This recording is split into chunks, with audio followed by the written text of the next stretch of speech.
आज हम लोग सीखेंगे कि हम कैसे अपने फ्रिज के कंप्रेसर को 100% ये क्लियर करें कि ये हमारा फ्रिज का कंप्रेसर सही है या फिर ख़राब है। इसमें एक भी परसेंट कोई भी डाउट नहीं रह जाएगा, क्योंकि अगर आप इस तरीके से चेक करेंगे तो 100% में से 100% ये क्लियर हो जाएगा कि आपका कंप्रेसर ख़राब है या फिर 100% ये आपका कंप्रेसर सही है। ये पूरा श्योर हो जाएंगे, एकदम क्लियर हो जाएगा कि आपका कंप्रेसर ख़राब है या सही है। तो किस तरीके से करना है उसको आप देखिए। बहुत ही इजी तरीका है, लेकिन 3-4 स्टेप इसके हैं। इन स्टेप को फॉलो करेंगे तो ही आप 100% तरीके से क्लियर कर पाएंगे कि आपका कंप्रेसर ख़राब है या वोल्टेज की वजह से नहीं चल रहा है या फिर रिले ओवरलोड की वजह से नहीं चल रहा है या फिर क्या रीज़न है, क्यों नहीं चल रहा है, या कंप्रेसर की बाइंडिंग ख़राब हो गई है या ये जाम हो गया है। तो चलिए अब वीडियो को स्टार्ट करते हैं। तो यहाँ पे देखिए, सबसे पहले यहाँ पे देखिए क्या लिखा है, कंप्रेसर को कैसे चेक करें। मतलब 100% ये आज यहाँ पे क्लियर हो जाएगा कि ये कंप्रेसर सही है या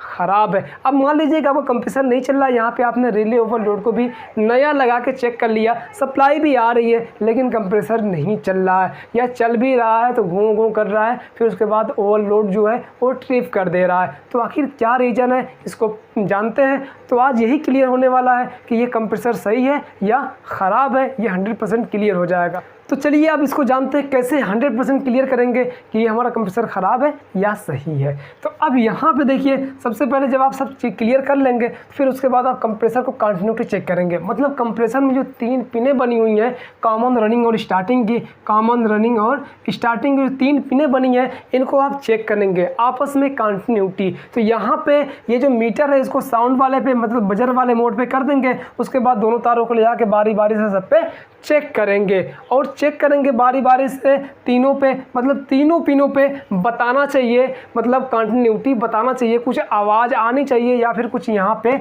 इसके डिस्प्ले पे कुछ लिखना चाहिए। अगर इसके डिस्प्ले कुछ लिखता है या फिर कुछ रीडिंग आती है या फिर आवाज़ करता है तो इसका मतलब है दोस्तों कि ये कंप्रेसर की बाइंडिंग कुछ ठीक लग रही है, मतलब सही लग रही है। तो यहाँ पे क्या है कि आपको रनिंग स्टार्टिंग कॉमन को भी नहीं चेक करेंगे तो कोई प्रॉब्लम नहीं है, लेकिन आपको कंटिन्यूटी चेक करना है कि इन तीनों पे कंटिन्यूटी आ रही है कि नहीं, तीनों पे बता रहा है कि नहीं। ये तो आपको क्लियर है ही कि इसमें कॉमन कौन है। रनिंग स्टार्टिंग में डाउट है तो मैं अभी बता देता हूँ, उस तरीके से करेंगे तो बेटर रहेगा। तो यहाँ पे कॉमन तो क्लियर ही है और इस पर सब पे बता रहा है। एक चीज़ अब यहाँ पे और चेक करना है स्टार्टिंग में कि आपको यहाँ पे एक पॉइंट रख देना कॉमन या रनिंग स्टार्टिंग किसी एक पे, इसके तार को, और दूसरे को इसके बॉडी पे रखना है। मतलब एक को क्या करना है, इसके बॉडी पे रखना है, मतलब जहाँ पे पेंट नहीं लगे होंगे। दोनों पहले एक ही जगह रखिए बॉडी पे। अगर वहाँ पे ये साउंड करता है तो इसका मतलब हाँ यहाँ पे आप कंटिन्यूटी बताएगा। तो एक उठा करके आप क्या करेंगे, इसके पॉइंट पे रख देंगे। इस अवस्था में अगर ये कंटिन्यूटी बताता है, मीटर हमारा कुछ रीडिंग या कंटिन्यूटी बताता है या कोई आवाज़ देता है, तो इसका मतलब है ये कंप्रेसर स्टार्ट हो गया है, इसकी बाइंडिंग स्टार्ट हो गई है, अब ये कंप्रेसर ख़राब हो चुका है, इसमें करंट आएगा, तो इसको हम रिजेक्ट कर देंगे। लेकिन अगर यहाँ भी ये कंटिन्यूटी इस पर नहीं बता रहा है, इसके बॉडी पर रखने के बाद मतलब बॉडी स्टार्ट नहीं है, तो अब क्या करना है इसको देखिए ध्यान से। अब ये मेन पॉइंट आता है यहाँ पे, तब ये 60 भी नहीं है और कंटिन्यूटी भी बता रहा है। तो अब कैसे चेक करेंगे, अब इसको देखिए। तो आपको अब यहाँ पे सबसे पहले चेक करना है वोल्टेज, जो आपकी सॉकेट रहेगी ना जिससे ये न्यूट्रल फेज इसको देंगे, तो उसमें आपको सबसे पहले इसको वोल्टेज पे सेट करके चेक कर लेना। इस पर लगा करके दोनों तारों को इसको इस पर लगा करके इसमें दोनों होलों में डाल करके ये चेक कर लेना है कि वोल्टेज कितना आ रहा है। वोल्टेज अगर 180 वोल्ट से ज़्यादा आ रहा है, मतलब 200, 220, 230 वोल्टेज या 190 वोल्टेज या 180 वोल्टेज आ रहा है, तो अब यहाँ पे कंप्रेसर की टेस्टिंग करेंगे। लेकिन अगर 180 वोल्टेज से कम आ रहा है ना, तो आप टेस्टिंग नहीं करेंगे। इसलिए नहीं करेंगे क्योंकि फाइनल रिजल्ट नहीं पा पाएंगे आप। वोल्टेज कम रहेगा तभी कंप्रेसर नहीं चलेगा, क्योंकि 180 वोल्ट कम से कम चाहिए।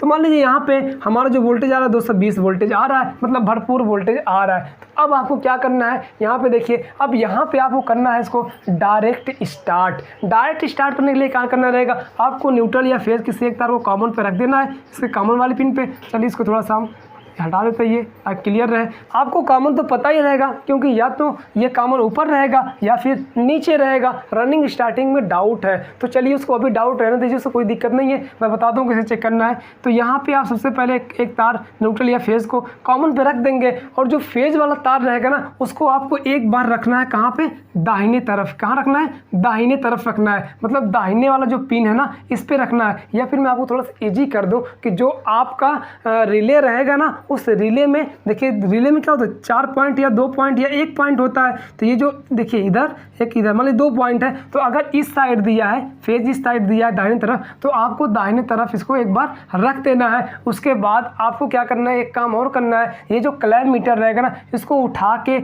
इसके तार पे लगाना है, चाहे न्यूट्रल चाहे फेस वाले तार पे किसी एक पे क्लैम मीटर एम्पियर पे सेट करके लगा देना है। इस क्लैम मीटर को एम्पियर पे सेट करके इसमें लगा देना, इसका एम्पियर चेक करने के लिए। अब यहाँ पे सप्लाई देते हैं इसको आप क्या करेंगे, डायरेक्ट स्टार्ट करेंगे। स्टार्ट कैसे करेंगे, यहाँ पे रनिंग और स्टार्टिंग को आपस में साट मार के हटा लेंगे, मतलब एक स्क्रू ड्राइवर या फिर टेस्टर की मदद से इसको आप साट करेंगे रनिंग स्टार्टिंग को, और साट मार के तुरंत हटाएंगे, तुरंत ये कंप्रेसर स्टार्ट हो जाना चाहिए। अगर इस अवस्था में नहीं स्टार्ट होता है ना, अगर इस अवस्था में कंप्रेसर स्टार्ट नहीं होता है, सिर्फ स्पार्क आता है, तो अब एक काम और करिए। वो काम क्या करना आपको, ये जो है इस साइड दी है, राइट साइड में दी है ना, इसको एक बार लेफ्ट साइड में दे दीजिए। ये 100%। अगर आप ऐसा नहीं करते हैं तो दोस्तों मैं आपको बता दूं एक चीज़ क्या होता है, अगर आप मीटर से चेक करके रनिंग वाला, हाँ भाई रनिंग यही है, यही आप क्लियर समझ के आप सिर्फ इसी पे दे के साट मार के स्टार्ट करते हैं और नहीं होता है, आप बोल देते हैं कि नहीं ये कंप्रेसर ख़राब है, तो बट ऐसा नहीं करना है, क्योंकि मैं आपको बता दूं। तो अब यहाँ पे देखिए ये जो रनिंग वाला पॉइंट है ना, कभी कभार जब मीटर बताता है यहाँ पे, जब कॉमर पे रख के इस पे चेक करेंगे,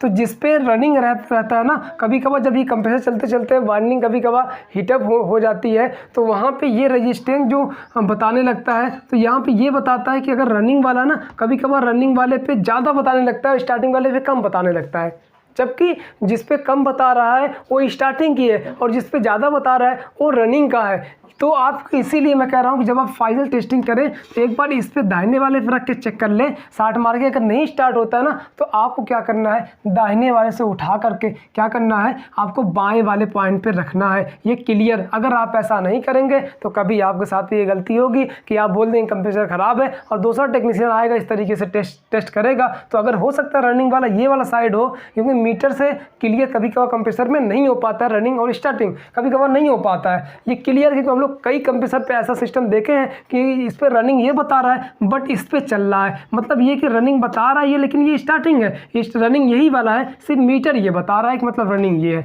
तो आपको इस पे जब लगा के इस पे जब साट मारेंगे तो मान लीजिए अगर चल गया, तो आपको जो एम्पियर मीटर मतलब क्लैम मीटर यहाँ पे लगाए थे ना, आपको क्लैम मीटर में एम्पियर भी देखना है। एम्पियर कितना देखना है कि उसमें एम्पियर कितना ले रहा है। अगर 0.3 एम्पियर, 2 एम्पियर या 0.4 एम्पियर लेता है तो इसका मतलब ये कंप्रेसर सही है। मैं एक फार्मूला आपको बता दूं कि देखिए जो फ्रीज है ना, उस फ्रीज या फ्रीजर के जो डीप फ्रीजर है या फिर फ्रीज है या वाटर कूलर है, उसके जो दोस्तों स्टिकर पे जितना एम्पियर लिखा है उससे कम अगर एम्पियर ये कंप्रेसर ले रहा है तो इसका मतलब कि ये अब हमारा जो कंप्रेसर है ये 100% सही है। और यहाँ पे ये भी चेक कर लेंगे कि डिस्चार्ज लाइन फेंक रहा है कि नहीं और सक्शन लाइन खींच रहा है कि नहीं, ये भी थोड़ा सा चेक कर लेंगे। और अगर इतना एम्पियर ये ले रहा है जितना उसके बॉडी पे लिखा हुआ है उस फ्रिज के, तो इसका मतलब ये कंप्रेसर 100% सही है, इसमें कोई भी प्रॉब्लम नहीं है। और ये प्रेशर मैं आपको बता दूं, कंप्रेसर का प्रेशर जल्दी डाउन नहीं होता है, कंप्रेसर का प्रेशर जल्दी लो, मतलब 100-200 में से किसी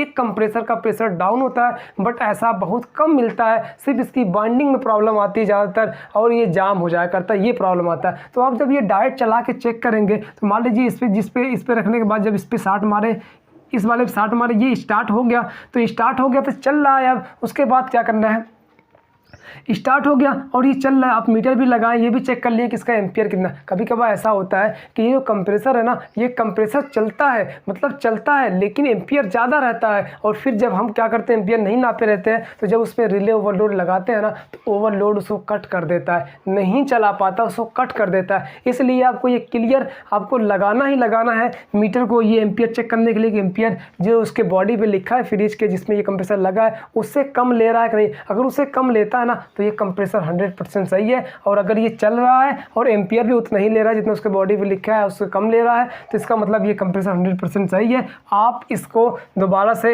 रिले ओवरलोड लगाएं, फिर उसको चलाएं, ये चल जाएगा। लेकिन अगर उसके बाद भी नहीं चलता है तो ये क्लियर है, या तो आपका ओवरलोड ख़राब है या फिर आपका रिले ख़राब है या वहाँ पर सप्लाई नहीं आ रही है। तो ये आप क्लियर कर लेंगे एकदम 100% कि हमारा कंप्रेसर ख़राब है या सही है। तो आपको इसी तरीके से चेक करना। मैं एक बार और आपको बता देता हूँ, फिर से समझ लीजिए, क्योंकि यही बेस्ट तरीका है, इसके अलावा और कोई बेहतरीन तरीका नहीं है। क्योंकि हम लोग इसी तरीके से टेस्ट करते हैं और बिना इसके आप दूसरी तरीके से टेस्ट करेंगे तो दोस्तों आप क्लियर बता रहा हूँ कि आप 100% श्योर नहीं हो सकते हैं कि कंप्रेसर ख़राब है या सही है। कभी आप बता दें कंप्रेसर ख़राब है लेकिन कंप्रेसर सही रहेगा। तो देखिए फिर से एक बार आपको बता देता हूँ। पहले सबसे पहले क्या करना है, आपको इसके तीनों पॉइंट को बारी बारी से चेक करना है कंटिन्यूटी। अगर तीनों पे कंटिन्यूटी आता है रनिंग काउंट स्टार्टिंग पे तो चलिए ठीक है। अब वहाँ पे आपको ये चेक करना है ये बॉडी शार्ट तो नहीं है। अगर ये यहाँ पे एक बॉडी पे रखेंगे इसी कंटिन्यूटी मोड करके, इसको एक तार को इसके बॉडी पे रखेंगे मीटर के और एक इसके पॉइंट पिन पे रखेंगे, किसी एक पिन पे रनिंग काउंट स्टार्टिंग में से किसी एक पिन पे रख देंगे। और अगर यहाँ पे कंटिन्यूटी नहीं बताता है, अगर बताता है तो ख़राब माना जाएगा, नहीं बताता है तो अभी सही है। अब आपको लास्ट क्या करना है, इसको डायरेक्ट स्टार्ट करना है। तो डायरेक्ट स्टार्ट करने के लिए क्या करना है, 2 तार ले लेने हैं और उसमें थिम्बल लगा लेना है। क्या करना है, थिम्बल लगा के रखे रहेंगे अपने बैग में। तो क्या करना है, इसको न्यूट्रल इसको लगा के एक लगा देंगे कॉमन पे, एक लगाएंगे राइट वाले पे, मतलब रनिंग है स्टार्टिंग किसी एक पे लगाएंगे। आपको पता तो है नहीं कौन रनिंग कौन स्टार्टिंग है, और मीटर से बताएंगे तो क्लियर भी जल्दी नहीं हो पाता, कभी कभार नहीं हो पाता लेकिन ज़्यादातर हो जाता है। तो मान लीजिए एक इस पॉइंट पर रखें थिम्बल, इस पर लगाएं और एक कॉमन पे लगाएं और इसको रनिंग और स्टार्टिंग को 60 मार के हटा लिए पेचकस को। तो ये अगर स्टार्ट हो गया और एम्पियर जो है एम्पियर भी नाप लेंगे, और एम्पियर भी अगर सही ले रहा है, मतलब जितना फ्रिज पे लिखा उससे कम ले रहा है, तो इसका मतलब है कि ये कंप्रेसर सही है। मान लीजिए इस पर अगर नहीं स्टार्ट हुआ तो आप उसको उठा करके यहाँ पे सप्लाई देंगे, इससे इसको इस वाले पिन से 60 मारेंगे। तो जब इस पर अगर स्टार्ट हो गया तो इसका मतलब है, और स्टार्ट होने के बाद एम्पियर भी चेक करेंगे और एम्पियर भी ठीक ले रहा है, तो इसका मतलब है कि ये कंप्रेसर सही है। और अगर इस वाले पे भी रखने के बाद इससे 60 मारने पे नहीं हो रहा है, और इस वाले पिन पे भी रखने के बाद इससे 60 मारने पे अगर ये स्टार्ट नहीं होता है, और वोल्टेज भी आपका सही रहता है, वोल्टेज भी आपको चेक कर लेना कि वोल्टेज कितना आ रहा है, 220 या 200 वोल्टेज के आसपास में आता है, तो इसका मतलब है कि वोल्टेज भी सही है। और इसके बाद भी अगर ये 60 मारने के बाद स्टार्ट नहीं होता, सिर्फ स्पार्क आती है, कंप्रेसर नहीं स्टार्ट हो पाता है, तो इसका मतलब ये कंप्रेसर 100% जाम हो चुका है, मतलब ये कंप्रेसर अब ख़राब हो चुका है। बाइंडिंग तो सही है लेकिन इसका पिस्टन, इसका रिंग्स, ये सब जाम हो चुका है, जिसकी वजह से ये कंप्रेसर नहीं चल पा रहा है। तो आप 100% पूरे कॉन्फिडेंस से आप बोलिए